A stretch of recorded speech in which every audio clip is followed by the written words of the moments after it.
सहस्र मूलवन की वो काली और सड़ी हुई जमीन अब मांस, कुचली हुई हड्डियों और खून के एक विभत्स दलदल में बदल चुकी थी। जंगल के उस 100 फुट ऊंचे लोहे के द्वार को पार करते ही जिन हजारों कमजोर योद्धाओं की नसें फटी थीं और हड्डियां चटकी थीं, उनकी लाशें अब एक दूसरे के ऊपर बिछी हुई थीं।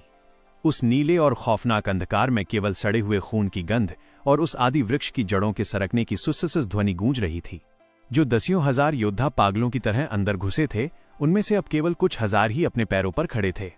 ये वे खूंखार और अभिमानी योद्धा थे जिनका बाहुबल कम से कम रुद्र अस्तर, छठे अस्तर के आरंभिक या मध्य चरण पर था।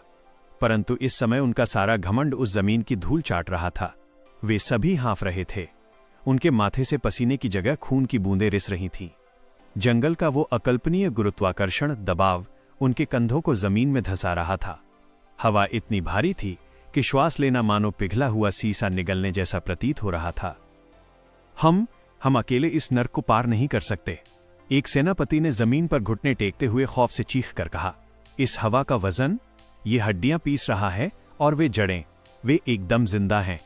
यही वो क्षण था जब इस मौत के मेले में सबसे बड़ा और खौफनाक खेल आरंभ हुआ, गुटबाजी, फैक्शन मेकिंग। इस अज्ञात महाद्वीप के जो सबसे शक्तिशाली और क्रूर सरदार वॉरलॉर्ड्स थे, वे समझ चुके थे कि इस जंगल में अकेले आगे बढ़ना आत्महत्या है।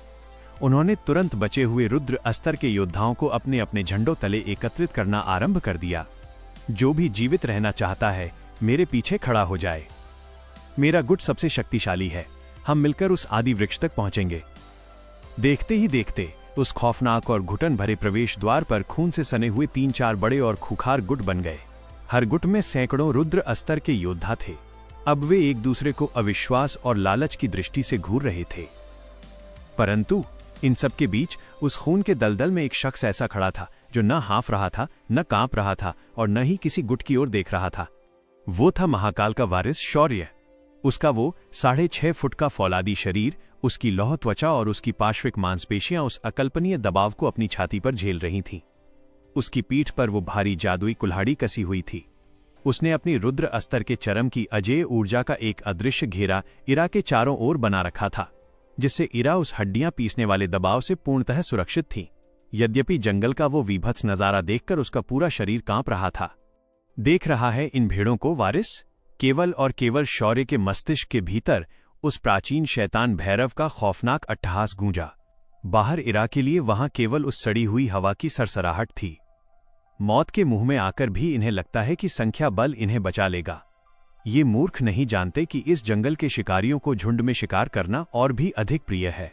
शौर्य की गिद्ध जैसी सर्द पुतलियों के बीच की वो काली नाग वाली लकीर एक पार्श्विक चमक के साथ सिकुड़ गई।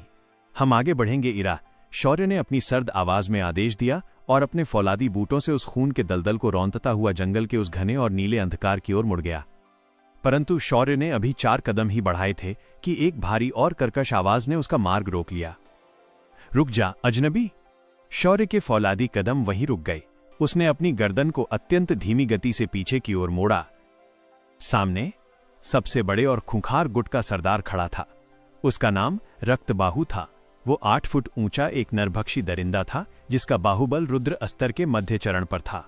उसके हाथों में लोहे की एक अत्यंत भारी और कंटीली जंजीर थी जिसके दोनों सिरों पर खौफनाक हुक्स लगे हुए थे। उसके पीछे 500 से अधिक खूंखार रुद्र अस्तर के योद्धाओं की एक पूरी फौज खड़ी थी। रक्तबाहु ने बाहर शौर्य का वो फौलादी मुक्का और उस सेनापति की मौत देखी थी। वो जानता था कि ये इंसान कोई साधारण कीड़ा नहीं है, परंतु उसे अपने गुट की संख्या और अपनी मध्य चरण की ताकत पर अत्यंत घमंड था। तेरी ताकत मेरे काम आ सकती है, रक्तबाहु ने अपनी जंजीर को घुमाते हुए अत्यंत घमंड से कहा। इस जंगल में अकेला भेड़िया कुत्तों की मौत मरता है। मेरे गुट में शामिल हो जा। तू सबसे आगे रहकर रास्ता बनाएगा और जब हम उस आदि वृक्ष तक पहुंचेंगे तो रस का एक हिस्सा मैं तुझे भी दे दूंगा। इरा खौफ से शौर्य के विशाल सीने के पीछे और अधिक छिप गई। पूरे जंगल के द्वार पर एक बार फिर मृत सन्नाटा छा गया। अन्य गुट भी ये देखना चाहते थे कि ये रहस्यमयी योद्धा 500 लोगों की फौज के सामने घुटने टेकता है या नहीं। शौर्य पूरी तरह मुड़ा। उसकी पुतलियां किसी मौत के कुएं जैसी सर्द और भावहीन थीं। एक शेर, शौर्य की भारी और अजय आवाज उस घुटन भरे सन्नाटे को चीरते हुए गूंजी। कब्रिस्तानों में भेड़ों का झुंड लेकर नहीं जाता, और तूने मुझे अपने आगे चलने वाला कुत्ता समझने की जो भूल की है, उसका मूल्य अब तू अपनी आंतों से चुकाएगा। क्रिर आ आर्ग। मार डालो इस घमंडी कीड़े को। रक्तबाहु का घमंड भड़क उठा। उसने एक भयंकर गर्जना की और अपनी वो हजारों मन भारी कांटों वाली लोहे की जंजीर शौर्य की गर्दन को उड़ाने के लिए पूरी पाश्विक ताकत से हवा में फेंक दी। जंजीर एक काले नाग की भांति हवा को चीरती हुई शौर्य की ओर लपकी। इस बार महाकाल का वारिस पीछे नहीं हटने वाला था। उसने अपनी पशु मुद्रा की 100% फुर्ती का प्रयोग किया और अपना बायां नंगा हाथ आगे करके उस खौलती हुई गति से आती जंजीर को अपनी नंगी मुट्ठी में दबोच लिया। कड़क क्रीक शौर्य की लौह त्वचा से रगड़ खाकर जंजीर से चिंगारियां छूटने लगीं। उस मध्य चरण वाले प्रहार का वजन इतना भयंकर था कि शौर्य के फौलादी बूट उस काली जमीन में 3 इंच तक धंस गए। रक्तबाहु ने अपनी पूरी ताकत से जंजीर वापस खींचने का प्रयास किया। उसकी नसों में रुद्र अस्तर का खून खौल रहा था। परंतु मध्य चरण और चरम पीक के बीच एक पहाड़ का अंतर होता है। अब देख कि चरम का बाहुबल क्या होता है। शौर्य ने एक पाश्विक दहाड़ मारी। उसकी आंखों के बीच की नाग मुद्रा चमक उठी और उसने अपने बाएं हाथ से उस भारी जंजीर को अपनी ओर एक भयंकर झटके से खींच लिया। वो 8 फुट का विशालकाय रक्तबाहु अपनी पूरी ताकत लगाने के बावजूद हवा में घिसटता हुआ शौर्य की ओर खिंचता चला आया। उसी क्षण शौर्य का दायां फौलादी हाथ अपनी पीठ पर गया और उसने अपनी उस अकल्पनीय रूप से भारी जादुई कुल्हाड़ी की मूठ को कसकर पकड़ लिया। रक्तबाहु हवा में था, परंतु वह कोई मूर्ख नहीं था। उसने अपनी दूसरी भारी जंजीर को अपने सीने के आगे एक ढाल की तरह लपेट लिया और अपनी रुद्र अस्तर की पूरी ऊर्जा अपनी छाती पर केंद्रित कर ली। बूम मम। शौर्य ने अपनी भारी जादुई कुल्हाड़ी को निकाला और हवा में पूरी पाश्विक ताकत से घुमा दिया। ये कोई जादुई लहर या अस्त्र विद्या नहीं थी। ये सैकड़ों मन लोहे और रुद्र अस्तर के चरम का विशुद्ध नंगा शारीरिक प्रहार था। खचाक, क्रैश, गच। कुल्हाड़ी का वो भारी ब्लेड रक्तबाहु की उस लोहे की जंजीर वाली ढाल से टकराया। टक्कर इतनी प्रलयंकारी थी कि हवा में एक धमाका हुआ। कुल्हाड़ी के उस अजेय वजन ने रक्तबाहु की उस जंजीर के चीथड़े उड़ा दिए। कुल्हाड़ी का ब्लेड उस जंजीर को चीरता हुआ सीधा रक्तबाहु के उस लौह त्वचा वाले सीने में धंस गया। आर्घ। रक्तबाहु की पसलियां टूटकर उसके फेफड़ों में धंस गईं। उसका 8 फुट का विशालकाय शरीर उस प्रहार के भयंकर दबाव को सह नहीं सका और 2 फाड़ हो गया। कुल्हाड़ी ने उसे कंधे से लेकर कमर तक तिरछा चीर डाला था। उसके शरीर के 2 टुकड़े जमीन पर आ गिरे। उसका गाढ़ा रक्त और आंतें उस काली जमीन पर बिखर गईं। कुल्हाड़ी के प्रहार की गति और उस चरम अस्तर के बाहुबल से उठी हवा की वो भयंकर आंधी इतनी भारी थी कि रक्तबाहु के पीछे खड़े दर्जनों रुद्र अस्तर के शुरुआती योद्धा उस झटके से संतुलन खोकर कई गज पीछे जमीन पर जा गिरे। पूरे जंगल में एक मृत सन्नाटा छा गया। केवल एक योद्धा, और उसने उनके सबसे शक्तिशाली सरदार को, जिसकी लौह त्वचा को साधारण तलवारें खरोंच तक नहीं सकती थीं, एक ही शारीरिक प्रहार में 2 टुकड़ों में फाड़ दिया था। शौर्य ने अपनी कुल्हाड़ी से टपकते हुए उस गाढ़े खून को झड़काया और अपनी सर्द पुतलियां सामने खड़े उन 500 कांपते हुए योद्धाओं पर डाली। वे सब रुद्र अस्तर के योद्धा थे। यदि वे सब एक साथ पागलों की तरह हमला करते तो कदाचित महाकाल के वारिस को भी लहूलुहान कर देते। परंतु अपना सरदार इतनी विभत्सता से कटता देख किसी की भी हिम्मत अपनी तलवार उठाने की नहीं हुई। उनका लालच उनके खौफ के आगे नतमस्तक हो चुका था। यदि किसी और के सीने में अपनी हड्डियां चटकने की ध्वनि सुनने की इच्छा शेष है, शौर्य की आवाज मृत्यु के किसी प्राचीन मंत्र की भांति उस पूरे जंगल में गूंजी, तो वह अपना कदम आगे बढ़ा सकता है। कोई 1 इंच भी नहीं हिला। सबने खौफ से अपने हथियार नीचे कर लिए। महाकाल का वारिस अपनी परछाई के साथ मुड़ा और उस सहस्र मूलवन के उस अकल्पनीय नीले और अथाह अंधकार के बिल्कुल भीतर विलीन हो गया। अब गुटों का ये लालच उस जंगल के खौफनाक तूफानों और जानवरों के जबड़े में अपना दम तोड़ने वाला था। सहस्र मूलवन का नीला अंधकार और भी गहरा हो चुका था।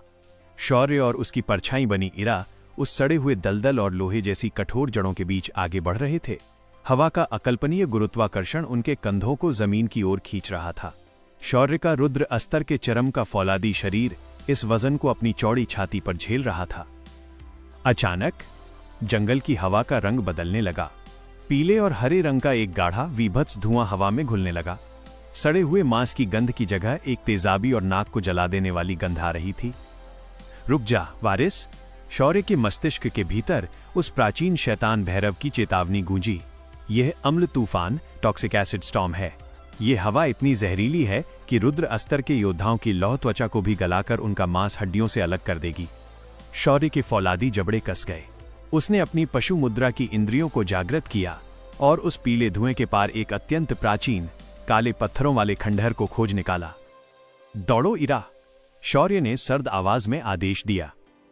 वे दोनों अपनी पूरी गति से उस तिलस्मी खंडहर की ओर दौड़े। जैसे ही उन्होंने भारी पत्थरों वाले द्वार के भीतर छलांग लगाई, बाहर वो अम्ल तूफान अपनी प्रलयंकारी शक्ति के साथ जंगल पर टूट पड़ा। खंडहर के भीतर से वे देख सकते थे कि तूफान की वो पीली हवा जंगल की जमीन को खौला रही थी। तभी हवाओं के बीच से इंसानों की दिल दहला देने वाली चीखें गूंजने लगीं। वे पीछे छूटे हुए गुटों के योद्धा थे, जिनकी लौह त्वचा उस तेजाब में गल रही थी। इरा खौफ से कांपते हुए एक ठंडे पत्थर से टिक गई, परंतु शौर्य की पशुमुद्रा ने उसे एक और खतरे का संकेत दिया। खंडहर के गहरे अंधकार से सड़े हुए रक्त की दुर्गंध आ रही थी। शौर्य ने अपनी गर्दन मोड़ी। अंधकार में विशाल और लाल रंग की चमकती हुई आंखें खुलीं। भारी कदमों की आहट के साथ दो दरिंदे सामने आए। वे बख्तरबंद लौह बाघ, आयन क्लाड टाइगर्स थे। उनका आकार साधारण बाघों से 3 गुना विशाल था। त्वचा पर बाल नहीं, बल्कि काले लोहे जैसी कठोर परतें आर्मर थीं। उनका शारीरिक बाहुबल रुद्र अस्तर के मध्य चरण के बराबर था। ग्रिर आ, एक लौह बाघ ने कान फाड़ देने वाली दहाड़ मारी और सीधा शौर्य की गर्दन दबोचने के लिए हवा में छलांग लगा दी। दरिंदे की गति अकल्पनीय थी। महाकाल का वारिस पीछे नहीं हटा। जूम! शौर्य ने अपनी भारी जादुई कुल्हाड़ी को पूरी पाश्विक ताकत से खींचा। उसके रुद्र अस्तर के चरम की मांसपेशियां तन गईं। उसने अपने पैर जमीन पर जमाए और उस हवा में उड़ते हुए विशालकाय बाघ पर कुल्हाड़ी का एक भारी प्रहार कर दिया। कोई जादू नहीं, केवल विशुद्ध लोहे का वजन और नंगा बाहुबल। बूम मम क्रैश! कुल्हाड़ी का भारी ब्लेड उस बाघ की बख्तरबंद खोपड़ी पर पड़ा। टक्कर इतनी प्रलयंकारी थी कि खंडहर की दीवारें कांप उठीं। रुद्र अस्तर के चरम के उस विशुद्ध शारीरिक बाहुबल ने बाघ के लोहे जैसे कवच को सूखे कांच की भांति तोड़ दिया। कुल्हाड़ी उसकी खोपड़ी को फाड़ते हुए मस्तिष्क में धंस गई। बाघ का शरीर हवा में ही प्राणहीन होकर शौर्य के फौलादी बूटों के पास आ गिरा। अपने साथी को एक ही प्रहार में मरता देख दूसरे लौह बाघ की आंखों में भयंकर क्रोध भड़क उठा। इस तिलस्मी खंडहर में अब विशुद्ध बाहुबल और जंगली रक्तपात का नंगा खेल आरंभ हो चुका था।